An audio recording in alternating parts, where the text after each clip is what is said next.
Hello, and welcome to Good Games Well Played, episode 252. I'm Clint, aka JCM. With us this week is Isli. Yo.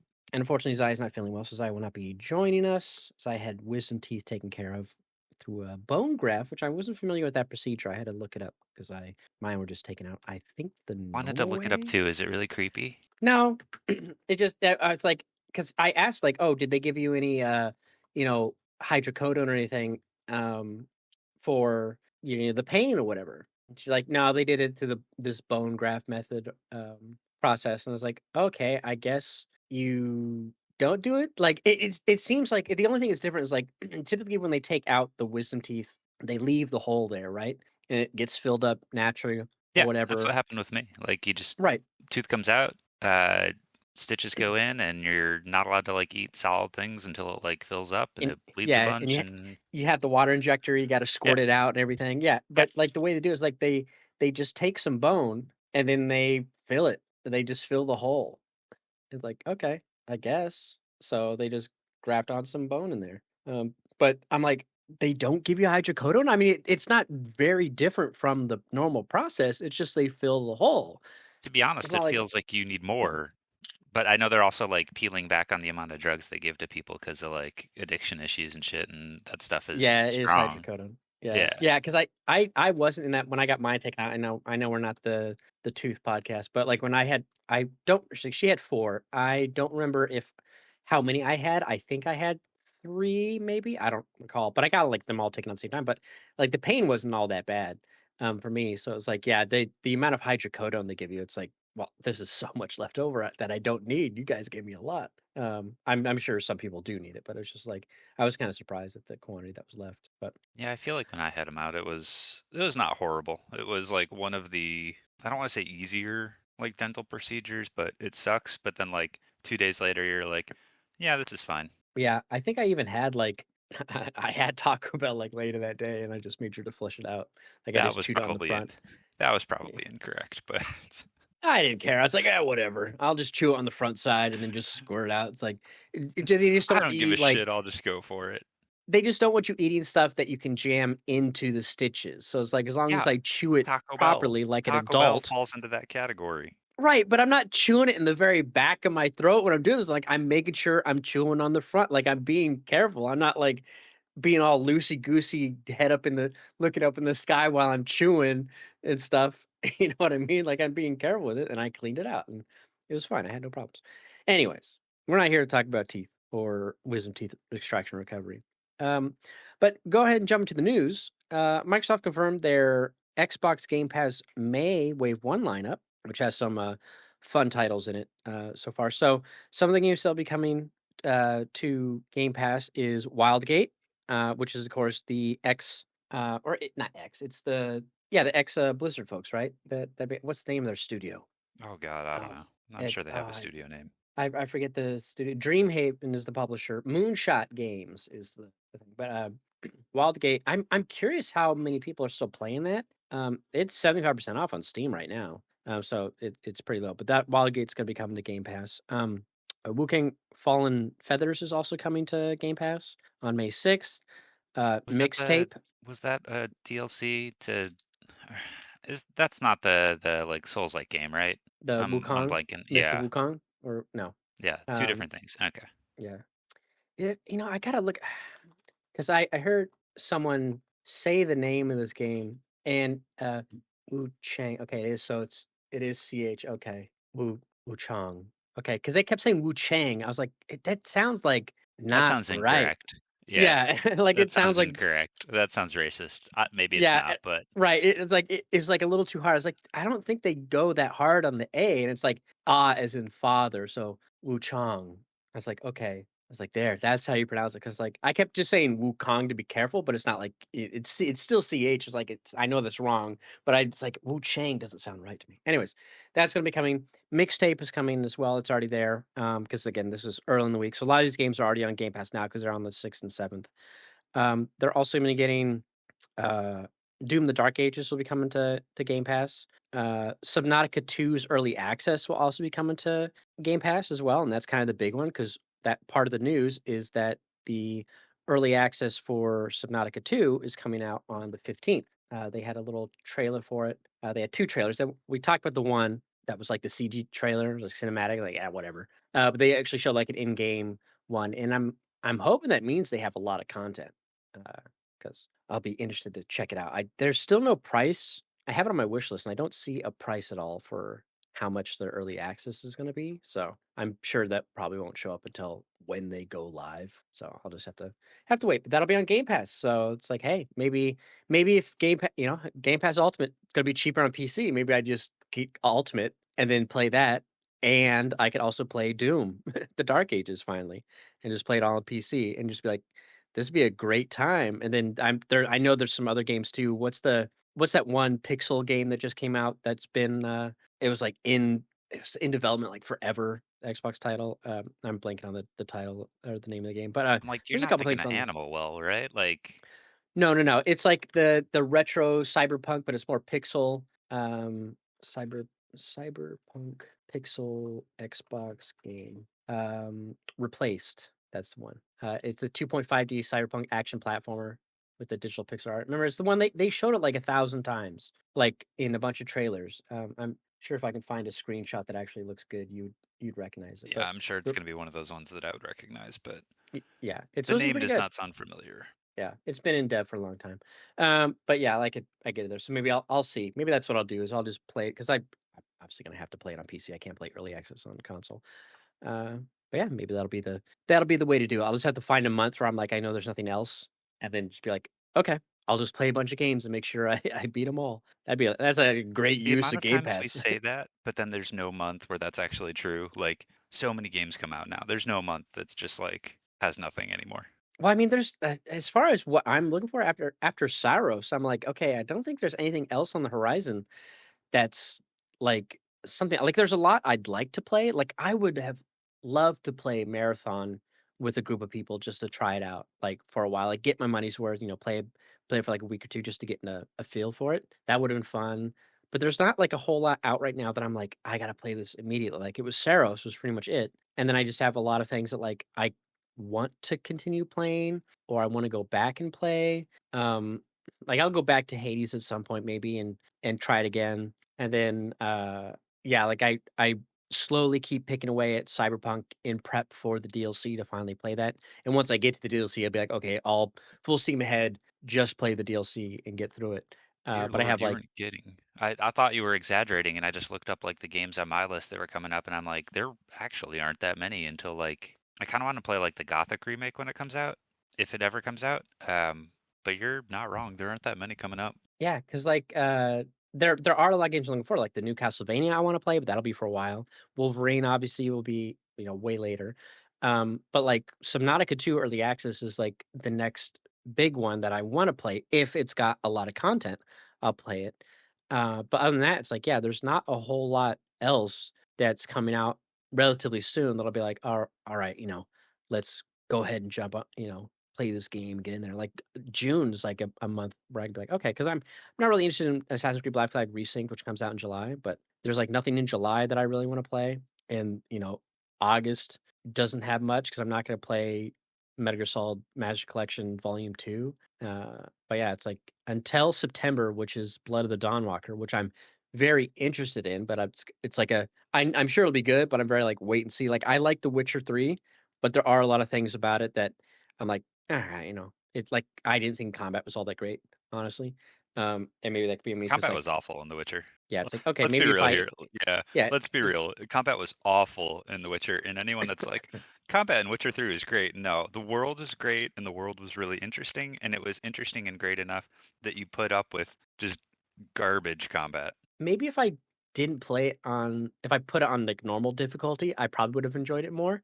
But yeah, like okay, switch the swords. I'm fighting humans. I'm fighting these guys. Like, okay, yeah, there is the magic you can use, which is fun, but it's not like game changing. It's like situational. And it's like, yeah, they have the oils and all that stuff, which I did interact with in certain situations. Like, there's that one battle you do where you fight like the golems, and it's like these rock golems, and it's like, okay, I'll use the oil and I'll buff my weapon because this is like an arena fight I have to do, and I did that to do like bonus damage, but those aren't like everlasting buffs through the fight. Like they're time buffs. And I'm like, that's my problem. Is like I don't want to do that. Like this isn't the kind of game where I want to, oh, go in the menu, apply the oil. Oh, the oil effect's gone. Okay, I gotta pause the game, go back into the menu. You know what I mean? Like, at least in other games that usually have that kind of mechanic, it's like, oh, like Liza P, right? Liza P, or a Souls game, I use the grinder. It's like, oh, use my flame grinder. Boom, attached to my weapon mid fight. Like it's an item that's on my belt. The Witcher was like, there was no good like, okay, press left and I used the oil in my equipment slot to apply to the weapon. Maybe there was, I don't, but I do not remember that being a mechanic. No, I mean, it Um, was pretty clunky, and that was like the big challenge with The Witcher is, well, on higher difficulties, you like almost needed to use some of the oils and things. And at least at the start of the game, a lot of that stuff was like necessary at higher difficulties to even beat the bosses. And it was just so fucking clunky. And then you get to a point at the end of the game where you're powerful enough that you can ignore all the mechanics that you like just learned about because it doesn't matter at the end of the game. It only matters at the start. Yeah. Yeah, so it's like it just I didn't like it. And I probably should have like I wish that game had some sort of not that it really because it weren't like puzzles, but like some sort of slider to be like make it hard like the Souls games where like if I get hit, I take a lot of damage, but the enemies also take like that realism mode in Ghost of Tsushima, right? Where it's like, oh, you The one can hit kill kill, enemy. one hit. Yeah. Yeah, it's like, okay, it's like a more realistic kind of mode where it's like you can hit them, kill them one, but you also die really quick. But yeah, there's like a lot of games again coming out. Like I Directive AE20 I want to play, but there's no release date in that. So there's like a lot of stuff in the hopper, but it's just no release date for it Yeah, just I'm yet. not So I'm sure like, I okay. realized like what was coming up or what rather what wasn't until you made that comment because I didn't check my list until just now and I'm like, yeah, it's a little dry. You'll have Yeah, some so time to like play some stuff. I could see like getting for June and July being like, okay, I'll get Game Pass for 2 months, Game Pass Ultimate on PC. That's what, $24, $25 total for those 2 months together. And then play Doom, play Subnautica Early Access for a bit, play Replaced, and play maybe Indiana Jones if that's on there. Play Indiana Jones finally. And like play a bunch of these games I haven't played yet. It'll be now the downside is like I won't own any of these games. Like that's the trade-off. But But like you can I always could buy it. Like if you really love one and want to support them, you can always buy it. Yeah, I think what I'll do is I'll just yeah, and I think you get it for cheaper if you buy it. But the problem is like a lot of those I would prefer to have on PlayStation. Um like I'd rather just have them on console, blah blah blah. Like that's the one downside is like if I want them, I have to buy them at the regular price in there. But yeah, I'll have to review what's on Game Pass and like make a list and make Like like do the schedule out how which long to games you're beat. gonna play. Well, because I'll have to like how long to beat, and then figure out like, okay, what can I play? Like, what would be fun to stream if I, got back into the streaming? What would be something I could play off stream if I did stream it? Blah blah blah. But then it's like also 11th edition of Warhammer launches at the end of June. I'm like, okay, not that I'm gonna play. I'm playing a lot of games right now, but like I'm trying to get as much as I can my army to fully painted so I could play because I have psychosis and I have to play with a painted army. I can't play with an unpainted army. So I'm like, I want to do that. I really want to play Warhammer, which if I end up do finally start playing, it'll be like a once a week thing.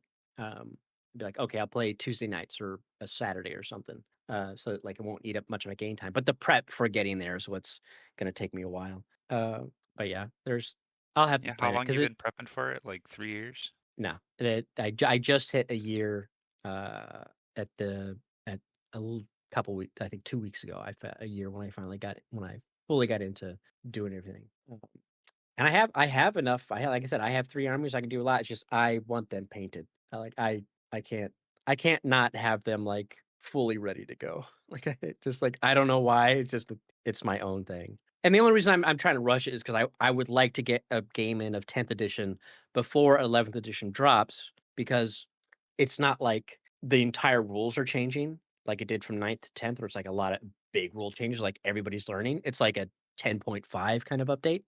So I'm like, okay, everybody still knows what to do. It's just minor tweaks to certain things. I'm like, so I'd like to get a game in now and prep for it. So then it's not like, okay, I'm not learning like everything and then some. I'm just learning like, because I know so much of 10th right now. But anyways. Do you even have a place to play? Yeah, there's a game, there's a comic place, that I Okay. local comic place I go to. They do like their Warhammer night is Tuesday nights, and they do tournaments like every couple weeks as well. And I'm like, So it'd be fun to like do those or like all day tournaments like on Saturday. You do like 3 3-hour games or whatever. Like those would be fun to join, but I have to actually start playing. I wish I could find the problem is like the size of the battle mat for when you play is like 40 inches by 60 inches. And I'm like, man, I wish there was like a folding table that was the perfect size. So I could just buy a battle mat, unfold the table, put the mat out. And it's like, because right now the only way to do it would be to buy two folding tables and put them together. And it's like, okay, well, There's they're going to be too big on one side. there's probably like camping tables and things that are that size. I gotta find something. Yeah, but it's like I have to when I search for them, I can't make it. I can't let the system know that I'm looking for it related to miniature wargaming because then it's gonna hit me with all the premium fucking Well, tables. you already said it out loud, so you're already doomed on that front.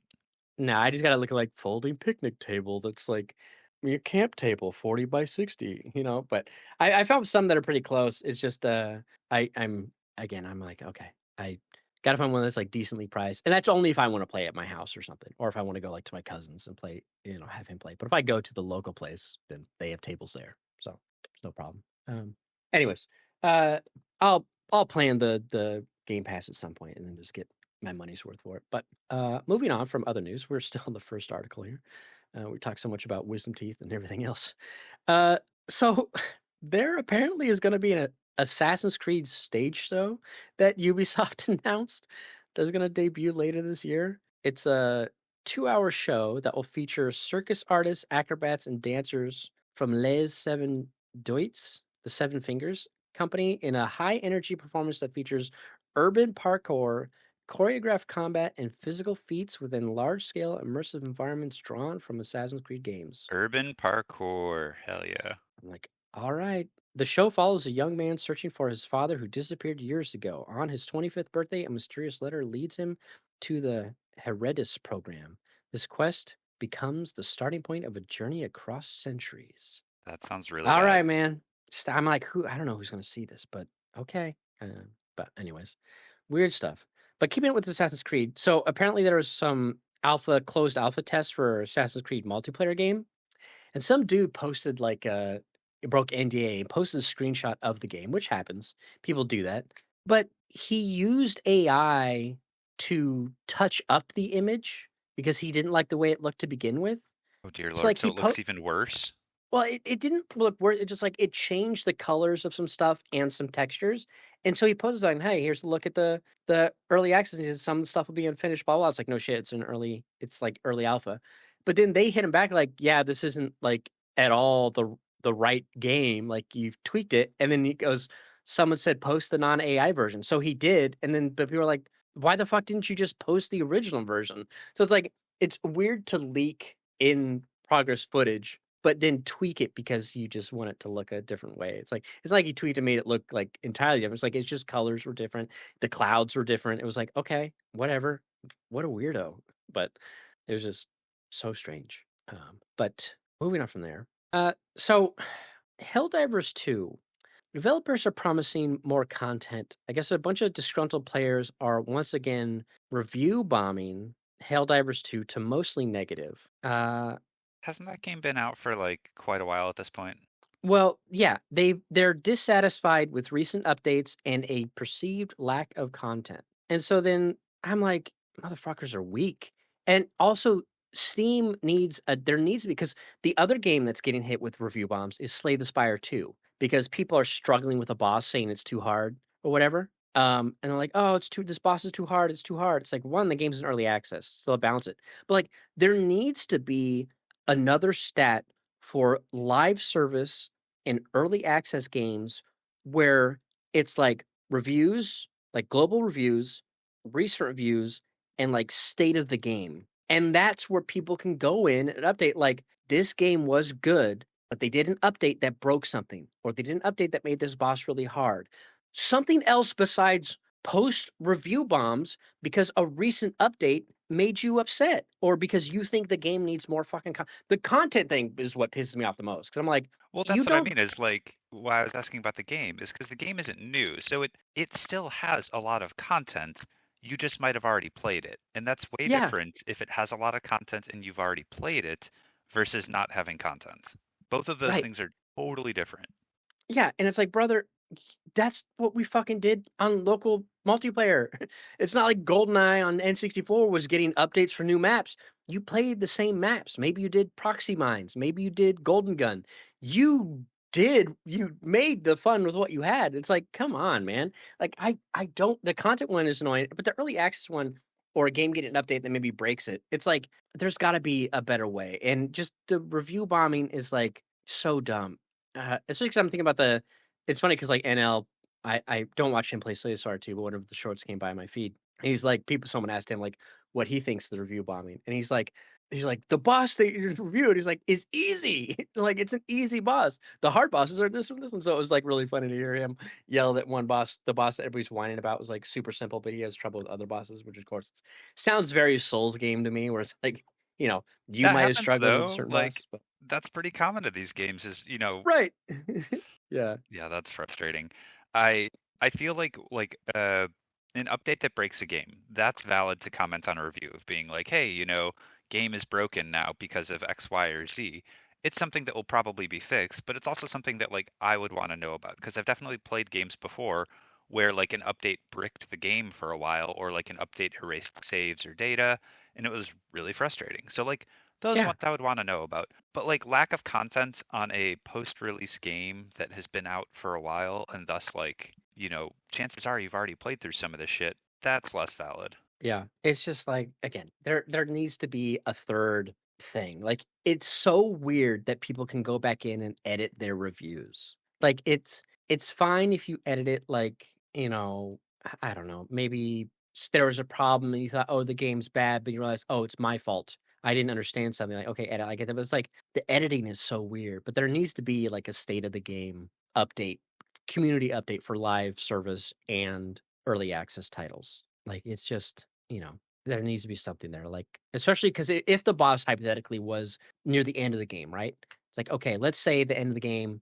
takes you 10 hours to get there. You still have 10 hours of good game to get to this boss that everybody thinks is imbalanced. So it's like, say, like, yo, this game is great. Last boss is a bit of a chore. I'm hoping they patch it because the recent update made it tough or whatever. But it's like, that doesn't retroactively make the rest of the series or the rest of the game bad. You know what I mean? Like, it's like, people have problems like Stranger Things season 5. It's like, but that doesn't make all the other stuff not good. Like seasons 1 through 4 is still really good. And I mean, But I'll admit that like to me a bad ending can ruin a show. I don't know if I feel the same way about like games. Like can a bad game like a bad finale in a game ruin a game? I don't know if I think that, but for the show version, I do think like a bad series finale can ruin a show for me. I suppose, like, maybe it would deter you from, like, rewatching it again, but, Yeah. like, the way I rewatch shows now is mainly through React channels, and, like, going back and, like, rewatching people do, like, all of Stranger Things after I'd already finished season 5, it's like, it's fun to, like, "Oh, this season when this thing happened, this is fun to watch, blah, blah." I like seeing them of course, the benefit there is I'm watching someone react to it and seeing them enjoy it as well versus just me sitting back and, rewatching it, which I haven't done I don't know if I'd do it for a 5-season show, but, through a Looking at you, the React boys. channel, it's easy. It's easy to do. But yeah, it's just there needs to be a better way for people to give feedback on states of the game. It's so weird. But moving on. Pragmata is doing really well. It's apparently top 2 million units in sales in 16 days. So it looks like a successful IP for Capcom. And they called it out saying, hey, it's up there with some of our other titles. So we most likely will see a Pragmata 2. That's a game I really want to play as well, but it's just like in my to do. I wonder if that's on Game Pass. That'd be a good Game Pass game. I was surprised at how well it's actually done. Not that I thought it was going to do poorly. I thought it was going to be like average game would be really good for the people that loved it, and for the others it would just be like kind of fine. And it seems Hmm. like it's actually just genuinely like a good game Yeah. because it was Yeah, in I definitely. development hell for, I mean, maybe not development hell, but it was in development for a long while. It was It announced way disappeared. back at a PlayStation showcase. It was Yeah. like I think the PS5 reveal showcase is where it was announced. I was like, was it even before that? I feel like it might have been like PS4 life cycle because I was tracking that game for a long while and I deleted it from my like tracking list because I was like, well, this is vaporware. It is never coming out. No, it was the PS5 one because there was the other some other PlayStation showcases. Yeah, because Pragmata reveal trailer. Yeah, 5 years ago, which would have been the when was this? I wish I could see the showcase it was tied to, but yeah, that was like way back. For the PS5, yeah, launching in, well, originally it's funny it says launching in 2022, which is so funny because that didn't happen. But yeah, it's doing well. Again, I want to check it out at some point, but get there. And then the only other couple bits of news I have is apparently Borderlands 4 physical on PS5 has been super discounted on Amazon for a while now. I saw a discount pop up in IGN like, "Oh, it's like $35 early this week," but I went to Amazon and normally it's only $40 typically on there. Like it's not that much to get it. I was looking at the price history and I was like, "Okay, well, how long like when did the price drop for the physical copy of this game?" And when I look at the price history, if I can go back and look at a year, it dropped in September down to above 52, and then it dropped down to 34 in right before the end of the year, and it's been hovering around the current price of 39 for a while. So it's like you get that game for $40. I feel like you'd have a good time with that if you're looking for Have they to released play Borderlands 4. have they released like a Game of the Year version or anything like that yet? Because I feel like that's what I always wait for Borderlands is they always end up coming out with the updated version. No, because I think they've released 2 they released a character, the guy with the cards, and I think Gambit. they have a story DLC coming soon, so, like, they're starting to do the DLC. I think they'll wait until more of their DLC is out, before they do that, but yeah, if you're looking for Borderlands 4 on PS5, if you get it physically, it's cheap on Amazon. So it is annoying that it does say at least the embedded link to Amazon shows the launch price is $70. At the time it's on sale was on sale for 34, saying you're saving 51%. I'm like, no, because that's what it launched at. You have been listing it really low for the past, 6 Yeah, you months. you tell them.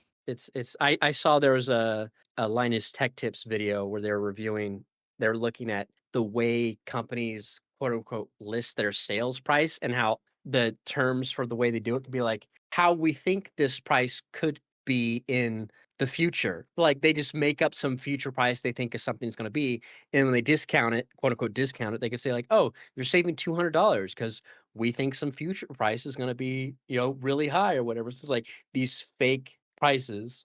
It's like when people go to the stores and they see like sale, 199, and they lift up the tag and they see that it's not a Normal sale. Like price it, 199. yeah, right, yeah. It's like that kind of shit. So but these online retailers that do it, like Best Buy, Walmart, whatnot, and uh, this and that. So it was pretty funny. But speaking of The typical prices, Black Friday thing. Black Friday sale. Same as the right? normal price. Yeah. Speaking of prices, the Nintendo announced that the Switch 2 price will go up. Oh, In light perfect. Yep. In light of changes in market conditions is what they say. It'll be $50 more in the US. So it'll be $500 now. Dear Lord. I mean, like, $50 isn't much, but then that's also like It just percentage came wise, out. actually, yeah, like, oh God. I See, saw a short saying the for first time in history, all 3 consoles are now more than they launched for. that's just wild. And like it's never coming back down. So Yeah. Luckily for this, the price rises kick in on September 1st. So it's quite a ways away. It's not like an Xbox style where it's like, oh, next week. It's like, so it will be a bit before it goes up, which probably just means they have enough in manufacturing at the old price that they're not going to, retroactively increase those costs. But I could have swore that they sued against the tariffs on the US. I guess it's just still pending thought litigation, they I did suppose, sue but against the US for the a lot of tariffs to people get their did. money back, which makes Yeah, sense, but it that probably also takes a while. probably, yeah, takes a while and prices aren't going back down and Yep. manufacturing costs aren't going back down. So in a lot of instances, the damage is probably already done. Yeah. Yeah. It's like, oh well, everything's going up. It's like the we didn't report on it. But like Sony's like they said that they don't know when they're gonna launch the PS6 because of the way prices are right now for components and stuff. And so it's just like we have no idea. We don't know. And it's like in my mind, I'm like, I don't mind if you do another PlayStation 3 360 era thing, because this is what happened during the financial crisis. That's why it took so long for the next gen to come out. It's like just I'm fine if we go if we see nothing in 2027. Like, do I for me personally, it's like I don't care. Yeah. I was gonna say like I don't particularly care because I feel like consoles have gotten like quite good at this point. But it will be interesting to see like the development because I know that Xbox is trying to launch. So like, are they going to not launch? Are they going to delay? Um, the whole chip Yeah, AI thing is interesting. Like we're at a strange time for consoles, and I hope it doesn't kill consoles long term.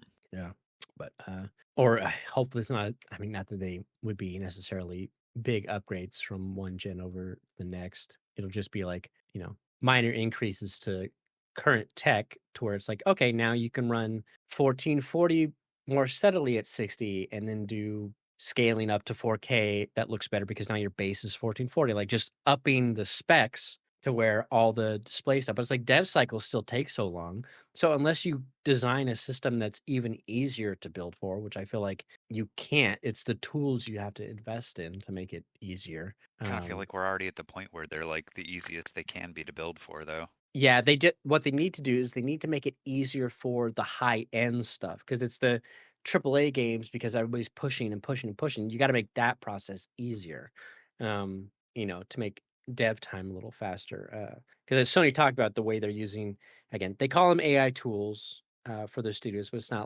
it's not generative. It's just tools that they've already been using. Like, oh, if we do this facial animation into this, like Last of Us 2, like the tools they create to be like, oh, if Ellie is running and does this, we have a tool in place that kind of bridges the gap between those two animations because like to make it flow naturally. So we created a tool to do this, and they have like AI tools to help you do that. Again, they're not generative. They're just learning, like machine learning. Okay, if this does it to get to this state naturally, let's have the character move like this. That way you don't have to do all those bespoke transition animations. And it's like, that's fine. Like, do whatever you got to do to make stuff easier. But it's like, yeah, unless you can short down those dev times for the big budget stuff, it's like it's gonna be rough. But anyways, and then the last bit of news I saw is that Double Fine is forming a union, and Microsoft is not getting in the way. So Not yet. They on May 7th, the workers of Microsoft. This is a quote from IGN as reported from the Communication Workers of America. Uh, on May 7th, the workers of Microsoft Studio Double Fine Productions announced their decision to form a union with CWA to preserve and extend the studio's commitment to creative excellence and diversity and inclusion and worker quality of life. In tandem with requesting voluntary recognition from the company, workers have also filed an election petition with the National Labor Relations Board to secure union representation. We appreciate that Microsoft has taken a neutral approach and agreed to not to interfere in any way with workers' rights to organize unions.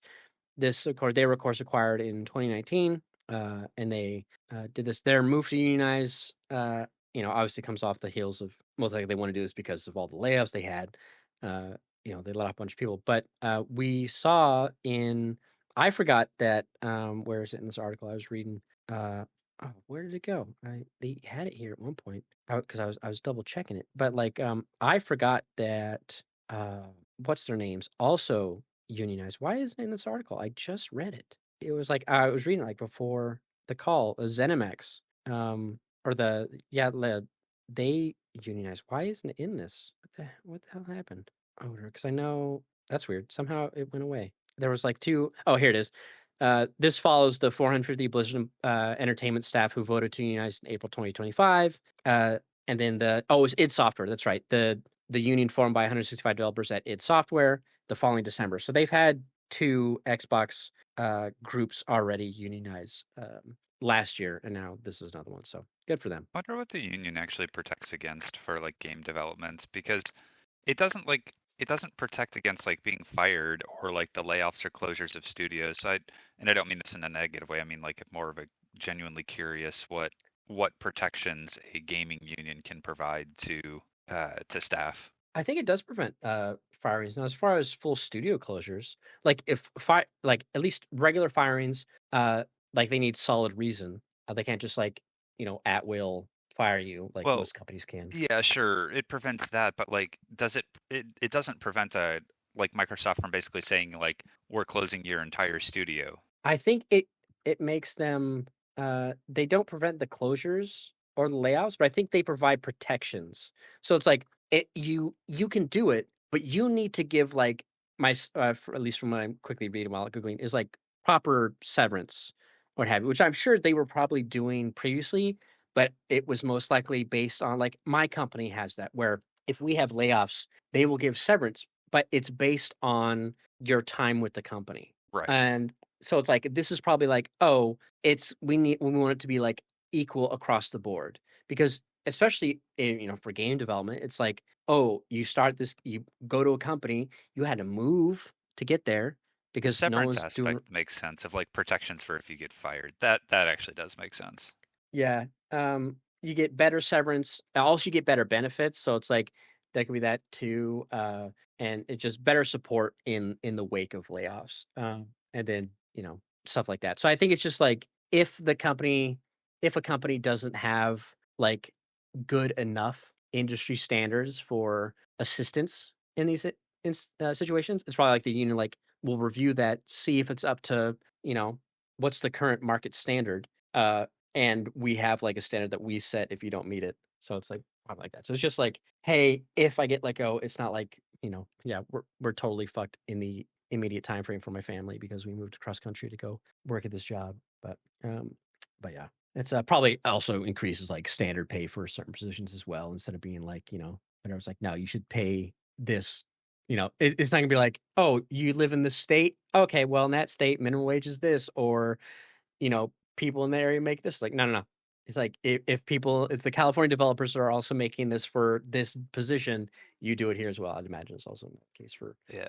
I fair mean, pay. the big thing I was just kind of curious about is because I was just thinking like if I were a game developer joining a union, the big thing I'd want them to protect me against would be like, oh, your game didn't sell 4 million copies, which was unrealistic to begin with. Therefore, we're going to lay off your entire studio. And that's what I was curious is like, does it actually protect against that? Or is that like too much and it can't actually protect against that? Because that would be the number one like stressful thing of being a game developer in my mind. Yeah, I'm assuming that would be like protections there against that kind of stuff because that's like okay, you did the work. You can't just lay us off because a game didn't meet up to snuff. Versus like oh, they didn't do well, so now we're getting laid off Right. because Especially like when it's like an unrealistic yeah. task. Yeah, but anyways, well, yeah, I'm sure there's some stuff there. But yeah, good to see though. Good. I'm surprised they didn't do it sooner because especially with that from the few clips I've seen from that Double Fine documentary, which I didn't. I'm not gonna watch the fling because it's way too goddamn long. It's really Uh, freaking long. yeah, Oh, it's that too much. much. Yeah. But it's like okay, I'm surprised they didn't try to do this sooner. Though it probably would have been tough to do it immediately after the acquisition from Microsoft, especially back then. There wasn't not as many people were doing the union pushes, and a lot of people were trying to bust it, especially at Blizzard and whatnot.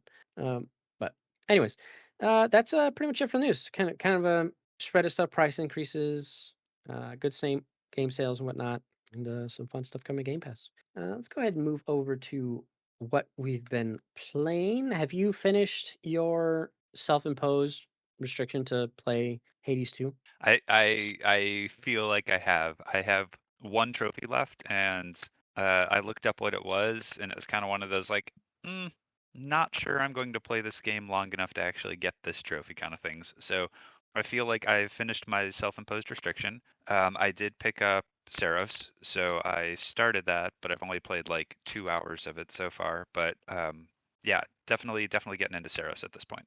Nice. So how, did And your I I will say like I ended up enjoying Hades 2 more than at the initial like mhm. more than initially. I do still think that Hades 1 is a much stronger game, which is interesting because I think Hades 2 improved like everything about Hades 2 improved. Like combat, all of the upgrades, progression, everything. But the one thing it didn't improve is the story, and I think that like the story was just really necessary. I think the story made Hades 1 and it made it significantly better to the point where even though Hades 2 improved everything else, the story was way more important and missing.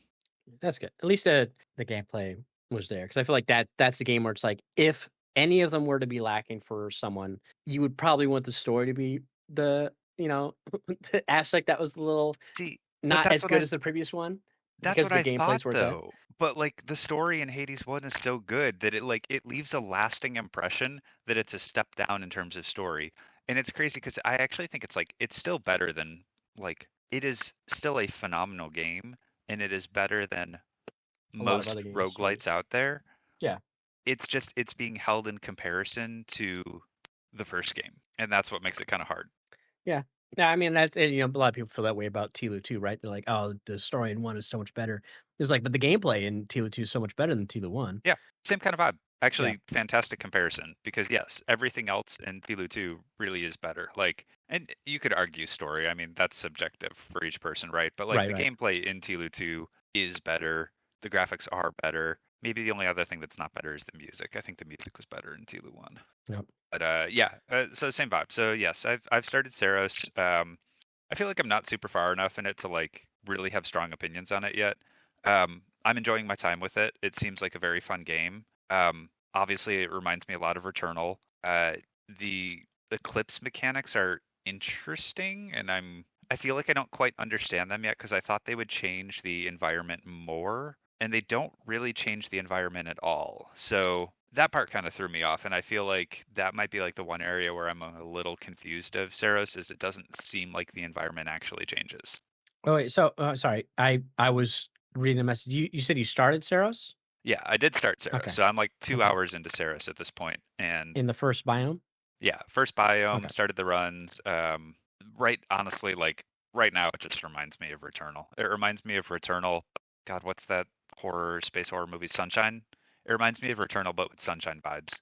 Mm. But like, yeah, I'm enjoying it. It feels very much like Returnal. The only thing that I think I'm not sure the biomes like that. I like the biomes as much as I did as Returnal. I think I like the first biome in Returnal a lot more than the first biome in Saros. But yeah, playing through that, probably have more opinions on it next week when I actually make it further and get a few like more than a few hours into the game. Yeah. Yeah, I beat Saros, early this week. I got both, you know I mean, you played Returnal, so Returnal has, like, the Yeah. ending, and then there's, like, an extra ending. So Saros is the same way. The Yep. difference is, in Saros, it's not ambiguous, like, "How do I get it?" Because like, in Returnal, spoilers, you have to collect all the you have to make sure you got all the cutscenes in the house. You also had to, which is frustrating when I beat, like, the last 3 biomes, like, in a row. So it's like I missed the house sequences in those. But you have to find the sun sigils, and those just randomly show up. And you gotta get them, blah, blah, blah. This is like it's, like, clear, like, it tells you, like, "Oh, we found a weird signal somewhere." So it's like, "Go investigate the signal." And, like, this leads you on a path which eventually gets you to like, true ending, I guess. Um but yeah, I beat it. I really enjoyed it. I thought it was, a lot of fun. Some great boss fights. I really enjoyed the last 2. I feel like the last one is too easy, in my opinion. Not that I did one shot the boss prior, which I really liked. I really liked that boss. But I guess that kinda makes sense because it's like there was a lot of lead up to, like, when you have to, like, if you lose, like, I lost a lot on the way up because like, there's this before the boss, like, there's this big room with a lot like, really challenging enemies. But you have to, like to set everything up to get there is, like, pretty it's like a long stage, to do that and blah, blah, blah, like, a lot of steps you gotta do to get there. But, I really fun boss. It reminded me a lot of there's this boss in Space Marine 2 where they use the warp. They have, like, this warp energy, and it causes, like, the ground to shift and wave, and it's this really cool effect because you don't see anything like that in the rest of Space Marine 2. And so it's like seeing the environment, like, just unnaturally wave, and you're like, "Oh my god, this is like" it was awesome and kind of unsettling, and, like, there's this cool effect where, like, the very similar stuff to the environment in that fight, but a lot of fun, a lot of fun boss fights there.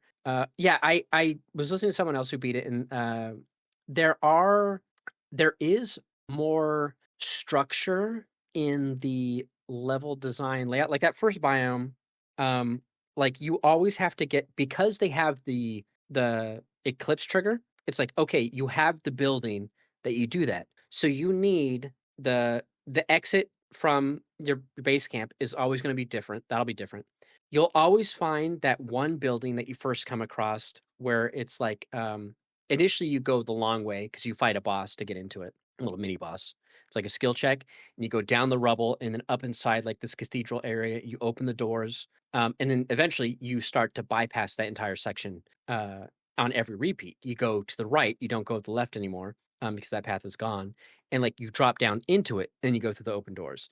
But because they always have that, okay, you need the trigger. Okay, so you have that environmental piece. Everything else is kind of randomized between there. But a lot of times it's like, okay, repeat stuff and stuff like there's a little more, and not that there wasn't that in Returnal. It was just I think because the environments were very organic, outside of the second biome, which is very industrial. And I think because it's industrial, it makes it harder for certain things to kind of like, oh, this feels I've seen this before. It's like, okay, whatever. And there are some repeat kind of similar layouts. I know a lot of sections that they all kind of feel the same. Not the same. It's like, okay, it's this one, but maybe the enemies are different. This is different.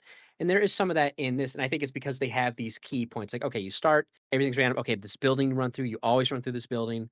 Okay, you get to the sun eclipse thing. The area right after it is always the same because it shows you the city in the distance. So you see the dam or whatever in the distance. Okay. You go through the rest, blah blah. And that's like, okay, everything between there, where the boss is, like it's always that same tile structure, which makes sense because the boss is there, where the boss door is.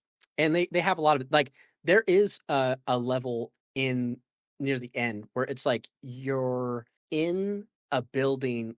You start off, you're inside it, and like the main structure is always the same. And the paths that lead off on the left and right are always going to be the same. Everything else is randomized in it, but all the main big pieces are kind of the same. And I feel like there was there's like another section too where it's like, okay, they have like a similar key structures or key like points of interest that are always the same, but what will change is like a bunch of minor stuff, like especially platforming. Platforming is usually what changes the most. Like, there's a section later on where it's like, "Oh, it's okay, here's the main hub. I have to get this gate down. Here's all the side areas I can go to." And it's like, I go do the side things, and it's like, "Oh, it's okay, it's here. Okay, now what's different? Oh, it's like a bunch of lasers. Oh, it's this platforming. Oh, it's this," you know? So there's, like, a lot of stuff like that where I feel like it's the game reminds me a lot of Meet Your Maker, which is a small game that came out a while back on PlayStation and other consoles where, like, you design a dungeon and then players go in and try to raid your dungeon to steal your resources. I Uh, remember that game. yeah, really cool idea. I played it a lot. I feel like it Um, was really cool and then horribly executed, but a really cool idea. yeah, I like eventually people found like ways to like just like cheese it or like really cheap traps. But like it's funny, there's a lot of designs I'm like, ooh, this feels a lot like Meet Your Maker. Like, oh, we'll put this tile here and this tile here and these things here. I'm like, okay.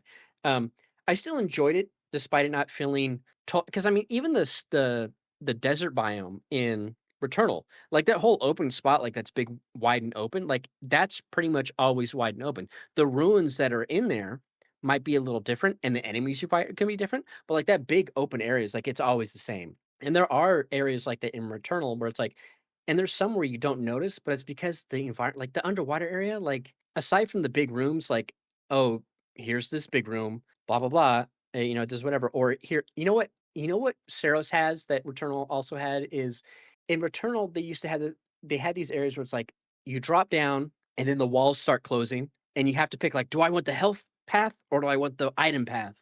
And like you have to choose one. They have those in Ceros, but they're so different in every biome that I'm like, sometimes I go into an area, I don't even realize that's what's happening. And then I don't get any of the bonuses. I failed. I'm like, "Oh, I didn't realize that was going on. Because they're always different. Whereas in Returnal, they all felt very like, oh, it's this room. I drop down, I go here, I go left, I do whatever. But they feel different in Ceros, those rooms. But yeah, there definitely feels like because of the now there are some biomes where it's like you do the eclipse immediately, but because there's way more like we need to get to the dam. So it's like there's a section where like you get to a dam, but you have to go through like a biome leading up to it. Well, because you're going up to the dam, only so much could be different because like it's like always in the background, right? Whereas like there's no major landmarks in the background of Returnal. It's always like okay, you go through. This is like you need those points of interest.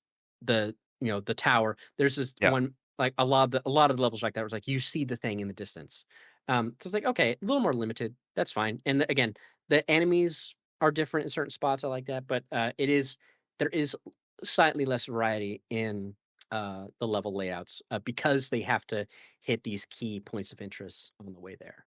Yeah, that was kinda like the only one I noticed was just the variety of levels. Other than that, like it and I mean, I'm only in the first biome and I picked up on that immediately. So kind of imagine it's going to be similar-ish. I am curious though, was there any boss, and you don't have to like tell me what the boss was, but was there any boss that like hit the same highs as that fourth boss in Returnal? Well, the reason that 4th boss in Returnal hits so high is because the music. It's the lead up to the climb, and then that Right. music climbing up the tower, and also the whole area because it's the music is also feeding into Celine because it's the song.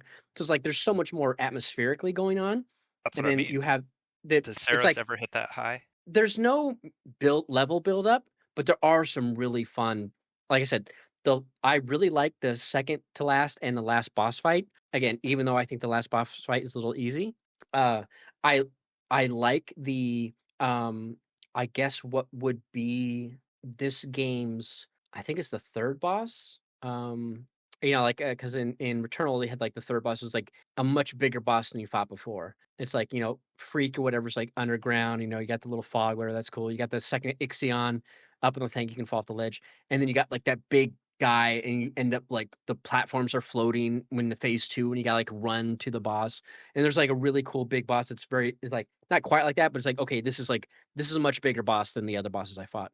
I like that boss fight.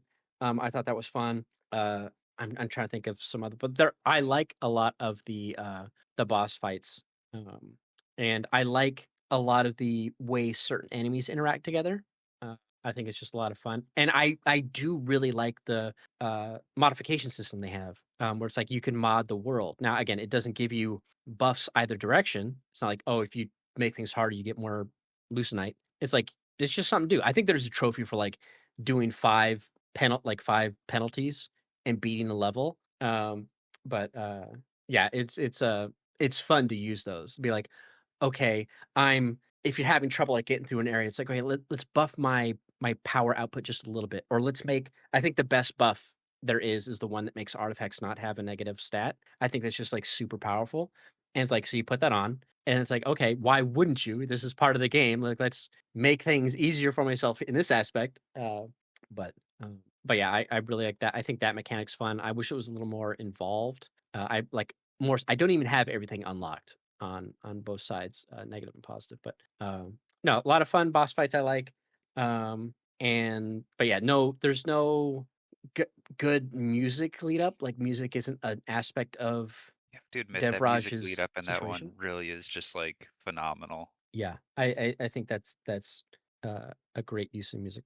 There is some stuff like I can't talk about it because it's spoilery, but once you beat it, like there's some stuff that like recontextualizes parts of the game, and I like, oh, that's really cool. I like the dying in Returnal as a gameplay mechanic is part of the world, right?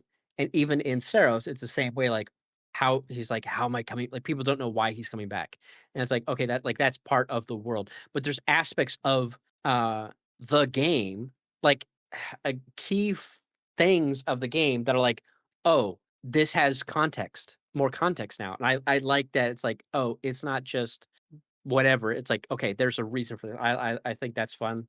There's a lot of things that recontextualize other stuff you see. I'm like, ooh, I like that. That's kind of cool. But yeah, it's I do like the weapons. There's this one weapon I got that I thought was kind of like I think it was after we recorded. I got the weapon and I'm like, I think this is my least favorite weapon in the game, and it felt very Dead Space kind of a weapon. Hmm. But I got a variant of it that was like the modifications on it were, like, really good. I was like, the way it worked, because, like, I think each gun has, like, a couple different ways that it works. At least this one, I felt like it has 2 or 3, and, like, the one I got was like, "Ooh, I really like the way this interacts." And I got that version of the gun, I thought that was really fun, but usually whenever I found it, I didn't pick it up. It's like, I really like the shotgun too, I think the shotgun's really strong, but the variant that has the grenade launcher, I'm not a big fan of. I like the one that has the vertical spread, which is more like single target, stuff. I think that's a really good variant. Same thing, like there's like a version of the a gun where it's like, oh, it's just a rifle, and then it's like this one has tracking bullets. I'm like, oh, that's really good. I like that. I like the tracking variant. I think it's a The much weapons seem pretty fun so far, which kind of surprised me because I did read a review that was like the weapons aren't as good as Returnal, they're not as creative as Returnal. And I don't know if I agree with that because I actually find the weapons pretty enjoyable in this game. So that threw me off a little bit. Yeah, it's funny because like, when I think about Returnal, like, my favorite gun in Returnal is the Hollow Seeker. Yeah. Like Oh, hands down. Which yeah, is it was essentially like just an automatic rifle. I mean, it's not like a creative weapon. oh, it's like an LMG, right? And Yeah. I love the variant where, like, it was just I had to lead my targets, like, there's a range I had to lead, and obviously there's one where, like, it puts, like, the alt fire that's like a a black hole or something, but it's like that was, like, my favorite gun. I didn't like the Dreadnought that much, Was the Dreadnought the the single hit? What was the Dreadnought one?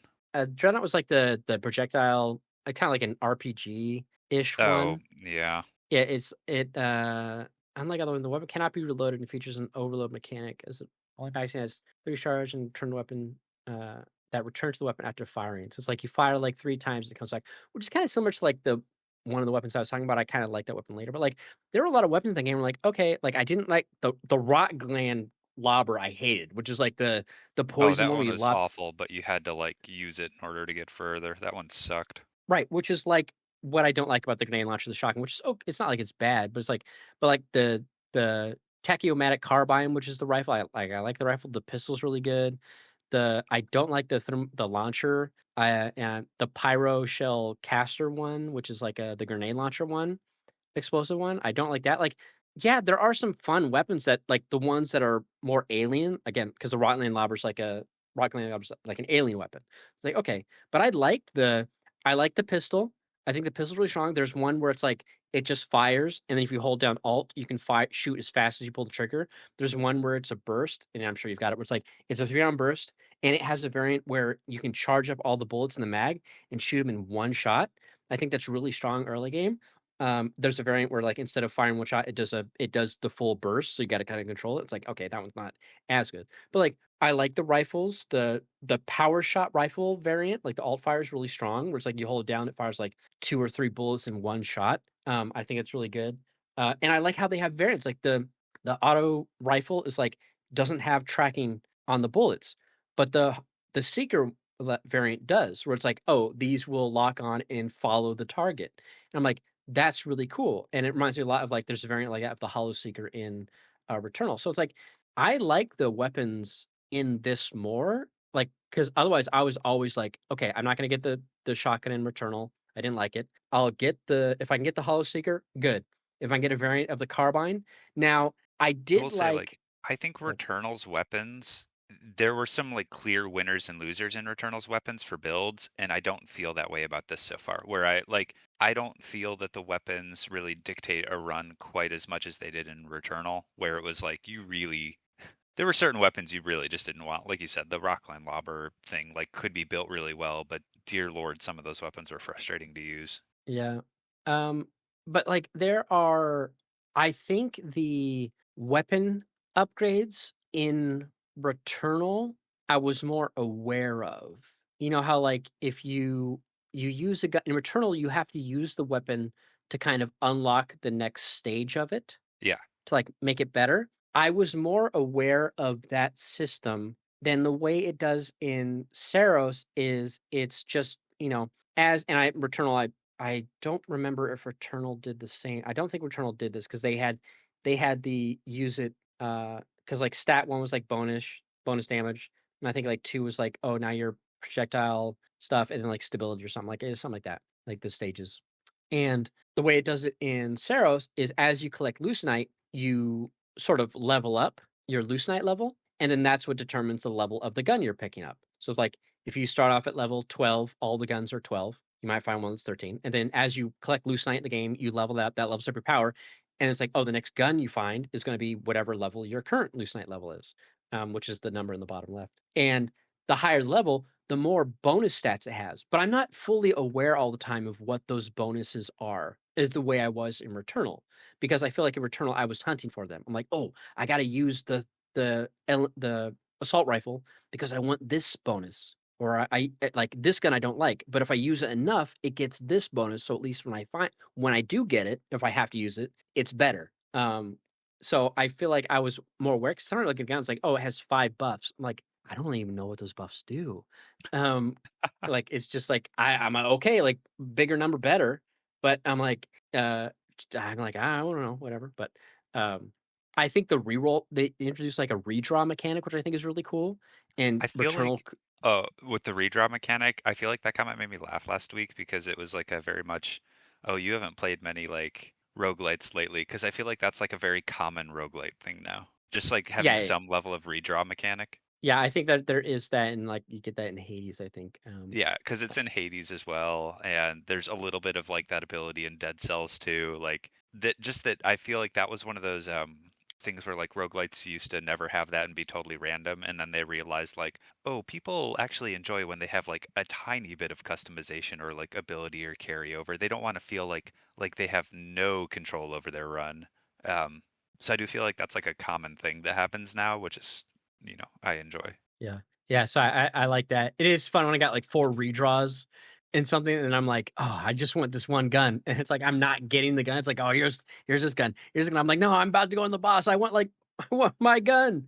I don't wanna go in the boss without the." Now, luckily, it's like while typically its number is higher, so the weapon's better, you could see, like, "Oh, my gun is 30, level 30 with, like, 4 stats, and this gun is level, let's say, 33." It's a different gun, but it still only has 4 stats, and I can see, like, the stat variance of, like, damage, or they have a stagger mechanic in this game, which is only on certain guns, which is why I like the shotgun because it has that stagger, but usually the shotgun's so strong that even if I stagger enemies, they're pretty much already dead.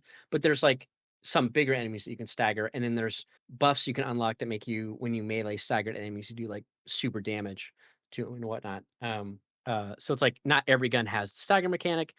I think only certain impact weapons do, but there are some interesting and fun guns, that usually only like in certain situations. Like the one gun that was new, I only liked it in the one level I was in because it was very like CQB.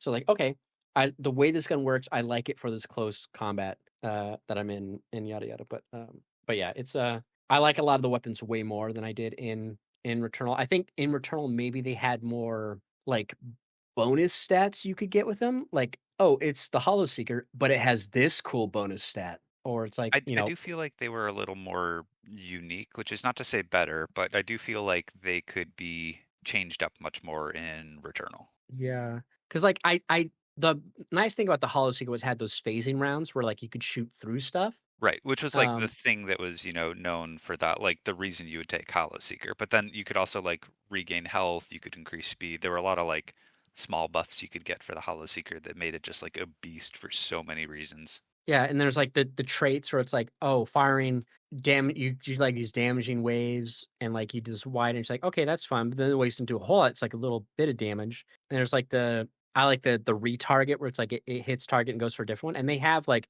weapons like that where it's like, "Oh, I don't like this weapon's base fire, but the alt fire is a retarget," where it's like it hits the enemy and it seeks out other guys, so it's like, "Oh, for certain fights, this is really good." So you know, you clear out really big groups and whatnot. But the serrated projectiles in Returnal and stuff like, so they have. I feel like they have more split streams, fun, portal beam. Again, there's some. I think there's more.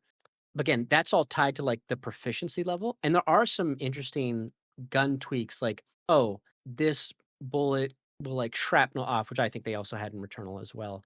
Or like it'll do certain things, or it'll bounce off the walls, or it'll do this. But uh, yeah, They had that I in do Returnal. yeah, I like I think I like more of I might have liked more of the alt and unlock abilities in Returnal, but I like the weapons more in Saros overall. Like, I think, like, they have better base weapons, right? You don't have to suffer through the rot gland lobber, I to be think like, that's a good way to put it. Like the alt and unlocks in Returnal were maybe better, but yeah, the base weapons themselves were not. yeah, yeah. So it's like they only had a couple good base guns, and the other ones are like, oh, maybe if you get them up to a higher level, they can be better. But it's like, yeah, I just I want to mean, use I'm the still ones. excited to go back and play it. It seems like it's been a fun game, so Yeah. Yeah, I enjoyed everything about it. I thought there was a fun. It's story's a little more straightforward kind of as far as the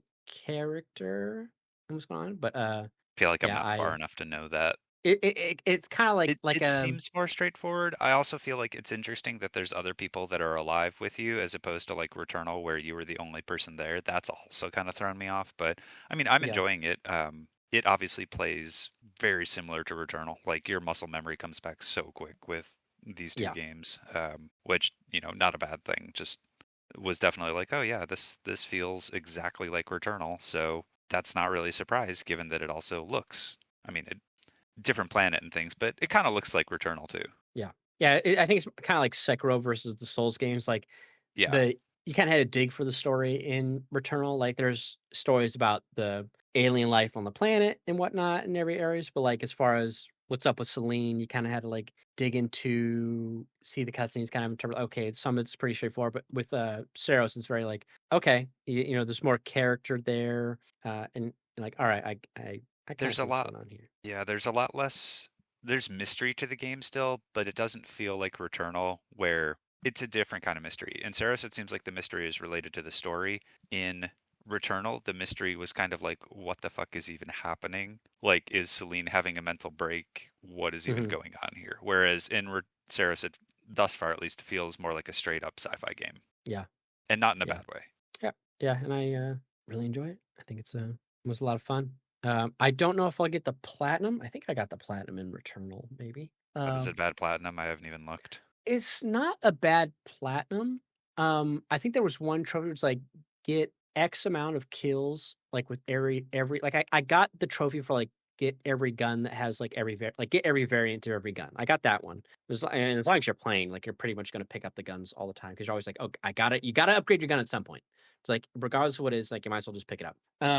But I think there's one that's like, oh, also get like X amount of kills with each variant, and I think I'm at like 90 something percent. But I don't know if the trophy tracker shows me what guns I need to do it with. So I'd be like, okay, I gotta just take my redraws, go Oh, in, I first hope gun. it shows that. That would be really annoying if it didn't. Yeah, I think I know which ones they are. If it's like a certain amount of kills, I have an idea. Like, oh, it's probably going to be these two weapons, because they're the ones I've used the least. I use them, but to get that number of kills that they want, it can't be those. But there are some mechanics. The one mechanic I wish was better, and I think it would have made me engage with it more is the parry mechanic. So they teach you later on a parry mechanic where you can parry the red orbs, which is great, but it's only good against stationary enemies as far as doing damage back to them because you're hitting their projectiles back at the enemies. So it's like if the enemy's moving, you don't hit them. And yet, yes, it could stop you from like if you because you can't dodge through the red. It's like okay, if you're stuck, just parry it. Mael, and you don't take the damage. But it's like if it turned them into kind of like homing projectiles, or if there's an upgrade with which I could turn them into homing projectiles, because you can increase the power, like how much you do when you parry. Like there's all these parry modifiers you can unlock. It's funny, like to play a game where I don't have the entire quote unquote stat tree unlocked because it's like obviously you're gonna only unlock it as much as you die. And so it's like, okay, there's like so much I don't have unlocked in like the top half because I just went down like one path or whatever. Like I don't have enough. I Uh, really hope this isn't going to be one of those games where it's like you have to intentionally die in order to unlock everything. no, and you don't have to because like you're more incentivized to complete the run because you don't lose much Lucenite. There's no reason to die. Now the downside to that is like I said last week, is when it queues up conversations with the people back at base. I'm like, all right, I talked to them about this, and we talked to them about this, and I talked to them, but it's all like separate conversations. Like it doesn't all flow together. So like that's the one downside. Like oh, I ran into a survivor and blah blah, and then talk about something else, and then I did this. And it's like make this a little like I understand. Like you thought like maybe I'd run into the new chat checkpoint, then I die, and I tell them about it, and I go out and I run into another new chat checkpoint and I go back, I die, I go back. So there's nothing like that. It's just like again, you're more incentivized to win because then you don't lose as much. But yeah, because you use like 50% when you die, and then you can mitigate that by doing the stat bonus updates or upgrades and whatnot. But yeah, no, I really enjoyed it. I had a lot of fun with Saros. Are you going to actually like do more runs or anything? Because you mentioned before, I think you posted in Discord when you beat it, you were like now to dive back in. So like, do you think you'll keep playing it, or do you feel like done done? Well, that was when I first beat it. So I was like, okay, I beat the game. I rolled credits. And I'm like, all right, now let's go back in. and do work on getting the true ending. So now that I've got that in, I'm done. So now I'm like, okay, fully done. There's no more content. Like I could go back and grind at some of the trophies if I wanted. But I mean I did the same thing in Returnal where it was like I once I got the doing the grind for all the sun sigils, I was like, okay, got the ending, went back, you in the game you beat the end boss again, you go but you find the car, blah blah blah. And it's like, okay, you get the true ending. Like, all right, I'm done. I did go back and do the challenge tower. I did that. So if they Oh, and do like a Well, that was DLC for Returnal, though, wasn't it? yeah. So, like, when they Yeah. had the DLC, I wonder if they'll do co-op for this like they did with Returnal. But it'd be interesting to go back and replay Returnal with the play it co-op. Um, but no, I if they do DLC, I'll probably go back and replay it. But right now, I think now that I'm pretty much done. I got both endings, so it's like okay, all the content. Like there's more content in like audio logs and text logs and stuff like that. But at this point, it's like I got most of the end game text logs and audio bits, and it's like okay, so which is kind of what you want because like okay, now more of the story of the people who were there before you starts to unravel. You start to learn what happened to people, blah blah blah. The mysteries. It's like all the early stuff. I'm like, well, I don't really care. Like I went back and ran through the first level and it was like, I found an audio log. I'm like, I already know what happened to you. And then like the stuff you're talking about, it's like, yeah, it doesn't really matter. It's like, it's I okay. know. But I can't tell how much I should be like exploring versus how much I should be trying to get like further in the game, or like I guess how much the audio logs actually matter. I mean, it's fun, like just to find and figure out, like if you're curious about like what happened to Echelon, 1, 2, and 3, like you're curious, like what happened to these people. It's interesting. Which I am, because it is interest like, I mean, I'm far enough to know that there's weird timey-wimey stuff in this as well, because they make comments on it, and you also made a comment a little bit towards that, I think, in the last cast. So, like, I get that's going on, and I am interested in that because love a good timey-wimey sci-fi mystery. But uh, yeah, I do think I will probably try to find more of the audio logs, but it depends on how engrossing the story actually is, or if the audio logs are kind of pointless. Because I've found some that are and interesting and some that are dumb. they're always on the main path. I don't think there's any that are on like the optional paths, like the white flags. I don't think there's any on those paths. I think they're always on the main path that you have to go through that you can find the audio logs. There is one text log I found pretty late game that was in the base that's like not there obviously and then it shows up once I got to a certain point in the game it's like okay now there's this text log and it mentions something like in my mind, it's like it reads like it's saying someone found a location, asked someone else about it, and then they kind of passed off as maybe nothing. But it reads like if this was an old school RPG, the location would be underlined in blue. And I feel like it reads like there's a secret location That you're that you supposed can to find. find and something to do there. Yeah, but nothing online's popped up. So I'm like, did no maybe it doesn't exist because I thought like, oh, maybe this is part of, later eventually once it because you find it I think before you fight the final boss, I think is when it pops up. And then you beat the game, blah blah blah. And it's like, okay, now when now you it's like, okay, you go back, it's like, oh, here's a new we found the signal. So it's like you start the quest for the real ending. But I'm like, what they describe in the text log, I don't see any of that in the path I go on. So I thought like, oh, maybe it'll be like what they reference here is what I go look for to get the real ending or whatever. So I'm like, I feel like there may be, or it's just a red herring. But because no one's found it, I feel like it's not real Did you look because it it would up have been online to see if it was like actually a thing already? no, I didn't look. I should go look up the look up the text log and search the term it talks about and see if anybody found it. But I figured like IGN would have been like how to get to this Oh place yeah, or there would have whatever. been like how to get to the hidden location discovered in this text log, and you'd be like, Yeah. well, guess there's a hidden location in this text log. Yeah, because there's a pretty high trophy percentage for a lot of the late game trophies. I was surprised. So I figured someone would have said something. But maybe who knows? If it comes out later that someone found it, like, oh, yeah, here's the thing, then we can come back to this and be like, yeah, I see. Yeah, or it's like a DLC red herring of they're gonna release something and that's just their challenge tower or whatever. That's true. Yeah. Yeah. Maybe I'll, like I said, maybe I'll go back and look up the text log and search the term and colon Reddit and see if anybody talks about it. But yeah, good game. I enjoyed it. I like a lot of the, again, I like a lot of the environments that they I had. feel like you have no reason not to go back to Hades. How far did you get in Hades before you actually put it down? Did you ever beat a run or no? No, I wish I remember because I got to I forget what happens after Elysium because like you get to Elysium and then the one mini fight you do is like both the Minotaur and the one guy. Then I forget what's after him for them, and I don't think I ever got to whatever boss is supposed to be after that.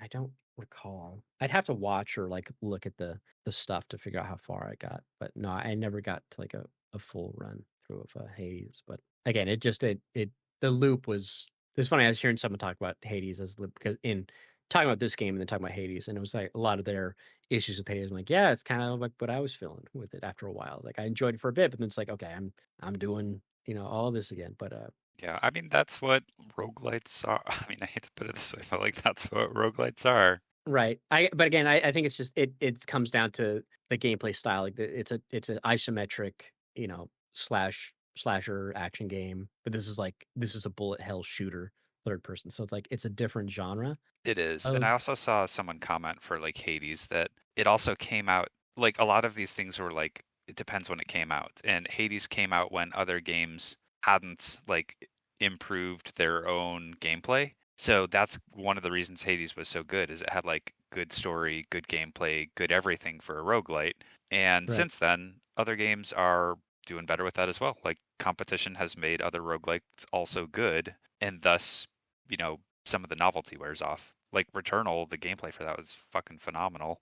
And Saros feels the same way. So I yeah. do like the third person perspective and kind of quick feel of both Returnal and Saros. I really enjoy. Mhm. Yeah. Yeah, it's fun to see on, like I forget what subreddit I was on, but someone was saying like, "Oh, yeah, the boss is so hard," or whatever, and it's interesting to be like, Really?"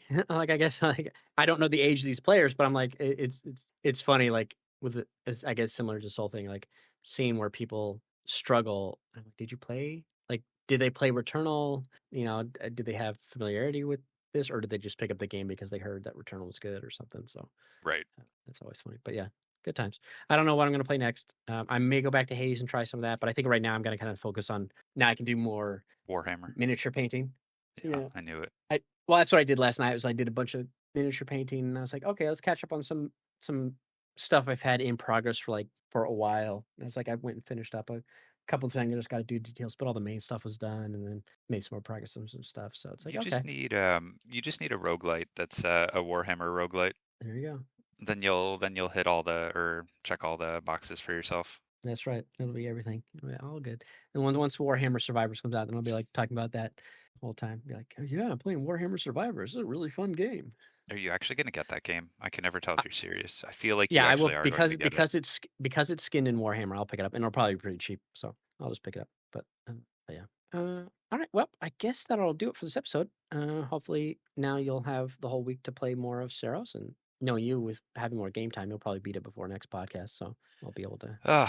One can only hope, right? One can only hope. I don't know. Hades took me a while to beat, just due to like actually having time to sit down and play it. Yeah, if you don't have time, I guess that could be because that was my thing is I could only really give that was the problem too, is like because every run's like okay, like a half hour. Essentially, if you like you explore all this stuff, you try to upgrade it as much as you can, blah blah blah. It's like okay, every run's like 27 minutes. It's like, okay, well, once it gets to a certain point, I'm like, okay, well, that's it. I can't do any more because yeah, you can save in the middle of it, but I don't like It's really necessarily hard to get back into game roguelites do or runs because you forget like what your build was. You're like, oh, I had this unique build.